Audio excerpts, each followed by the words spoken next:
সহি মুসলিম শরীফের হাদিসে দুনিয়ার 4টি নদীকে জান্নাতের সঙ্গে সম্পৃক্ত বলে বর্ণনা করা হয়েছে। মহান আল্লাহ তার অতুলনীয় সৃষ্টিকুশলতায় মহাবিশ্ব সৃষ্টি করেছেন, আর সেই সৃষ্টির অন্যতম নিদর্শন হলো এই পৃথিবী। কোরআনের বর্ণনায় স্থান পেয়েছে পৃথিবীর প্রাকৃতিক সৌন্দর্যের সমারোহ এবং বৈচিত্র্য। মহান আল্লাহ পৃথিবীকে যে উপাদানগুলো দিয়ে সাজিয়েছেন তার মধ্যে একটি হলো নদ নদী। তবে পৃথিবীকে শোভামণ্ডিত করা এমনও কিছু নদী রয়েছে যার উৎপত্তি জান্নাতে। মহানবী সাল্লাল্লাহু আলাইহি সাল্লাম মেরাজে গিয়ে জান্নাতের 4টি নদী দেখেছেন, 2টি বাহ্যিক এবং 2টি অভ্যন্তরীণ। বাহ্যিক নদী দুটি দুনিয়ায় প্রবাহমান, নীল এবং ফোরাত নদী, যেগুলো জান্নাতের নদীগুলোর অন্তর্ভুক্ত। এই নদীগুলো শুধু ভৌগোলিকভাবে গুরুত্বপূর্ণ নয়, বরং তাদের ঐতিহাসিক এবং আধ্যাত্মিক তাৎপর্য ইসলামের ঐতিহ্যকে আরও সমৃদ্ধ করেছে। ফোরাত নদী। ফোরাত নদী বা ইউফ্রেটিস রিভার 2800 কিলোমিটার দীর্ঘ এই নদীটি তুর্কি, সিরিয়া এবং ইরাকের উপর দিয়ে বয়ে গেছে। আজ থেকে প্রায় 1400 বছর আগে মহানবী হযরত মুহাম্মদ সাল্লাল্লাহু আলাইহি সাল্লাম বলে গেছেন, কিয়ামতের আগে শুকিয়ে যাবে এই ফোরাত নদী। ইতোমধ্যে এই নদী শুকানো শুরু করেছে। আবু হুরায়রা রাদিয়াল্লাহু তাআলা আনহু থেকে বর্ণিত একটি হাদিসে পাওয়া যায়, রাসূলুল্লাহ সাল্লাল্লাহু আলাইহি সাল্লাম বলেছেন, ততক্ষণ পর্যন্ত কিয়ামত সংঘটিত হবে না যতক্ষণ না ফোরাত নদী শুকিয়ে যায় এবং তার মাঝে একটি স্বর্ণের পাহাড় উন্মোচন হয়। মানুষ এই স্বর্ণের জন্য যুদ্ধ করবে এবং প্রত্যেক 100 জনের মাঝে 99 জনই মারা যাবে এবং তারা প্রত্যেকেই ভাববে, হয়তো আমিই সেই বেঁচে যাওয়া একজন। মিশরের নীলনদ। নীলনদের উৎস ছিল এক মহারহস্য।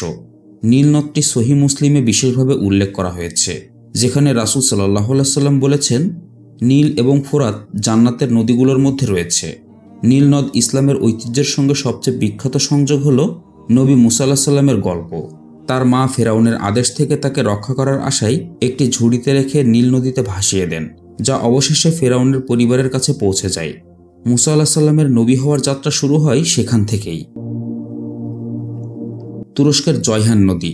সহি মুসলিমে জয়হান নদীকে জান্নাতের নদীগুলোর মধ্যে অন্যতম একটি হিসেবে উল্লেখ করা হয়েছে।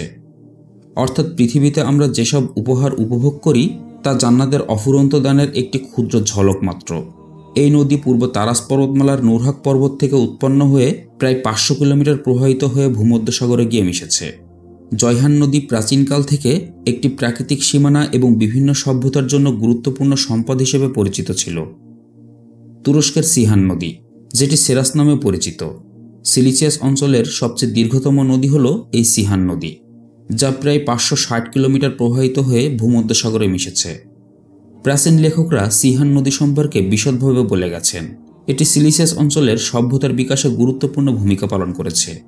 এই সিহান নদী কৃষি এবং বিদ্যুৎ উৎপাদনের জন্য গুরুত্বপূর্ণ ভূমিকা পালন করে। এখানে গম, ভুট্টা, বার্লি, তুলা, ফল এবং বিভিন্ন রকম সবজি চাষ করা হয়, যা স্থানীয় অর্থনীতির একটা বড় অংশ। অন্য এক বর্ণনায় আছে, রাসূল সাল্লাল্লাহু আলাইহি সাল্লাম বলেছেন, সিহান ও জয়হান, ফোরাত এবং নীল প্রত্যেক নদী জান্নাতের নদ নদীসমূহের মধ্যে অন্যতম।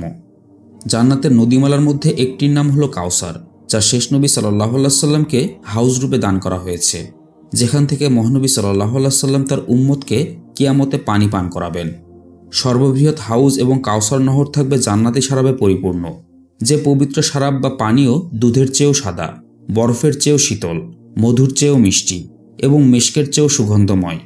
হাদিসে বলা হয়েছে, যে একবার সেই পানি পান করবে তাকে আর কোনোদিন পিপাসা স্পর্শ করবে না।